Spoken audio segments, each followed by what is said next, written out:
Hello guys, welcome to my blog and welcome to one new episode.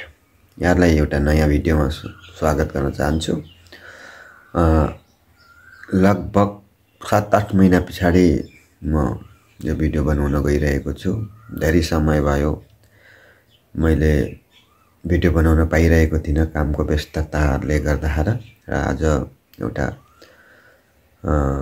सानो video मात्रै बनाऊ केही इन्फर्मेसनहरु त छैन नभए पनि धेरै भएछ यो भिडियोहरु नहालेको एउटा भिडियो हालेर यहाँहरु मात्र उपस्थिति जनाऊ भनेर यो एउटा भिडियो बनाउन गइरहेको छु।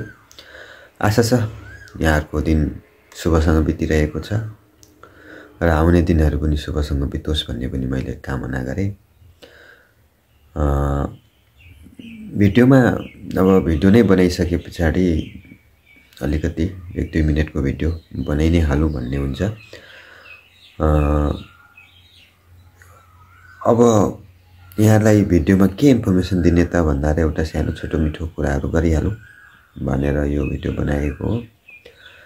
आशा छ यहाँलाई भिडियो मन पर्ने छ। जति जनाले सब्स्क्राइब गर्नु भएको छ यहाँलाई धन्यवाद। अब कन्टिन्यू भिडियोहरु पनि आउने छन्। बिस्तारै बिस्तारै इन्फर्मेसनहरु पनि दिँदै जाने छु नयाँ इन्फर्मेसनहरु। जो सब्स्क्राइब नगरिकिन भिडियो हेरिरहनु भएको छ कृपया सब्स्क्राइब गरिदिनु होला। यहाँहरुको सब्स्क्राइबले नै मलाई मोटिभेसन दिनेछ, भिडियोहरु बनाउनलाई मलाई हौसला दिनेछ, खोज गर्नलाई हौसला दिनेछ र भिडियोलाई अब धेरै लामो नबनाऊ छोटो मिठो तरिकाले नै आजको इन्डिङ गरौँ भन्ने हो। यो एउटा कमब्याक भिडियो मात्रै हो। अब बिस्तारै बिस्तारै यहाँहरुमा म इन्फर्मेटिभ भिडियोहरु लिएर आउने नै छु। पशुपतिनाथ यहाँको कल्याण गरून्। जय देश।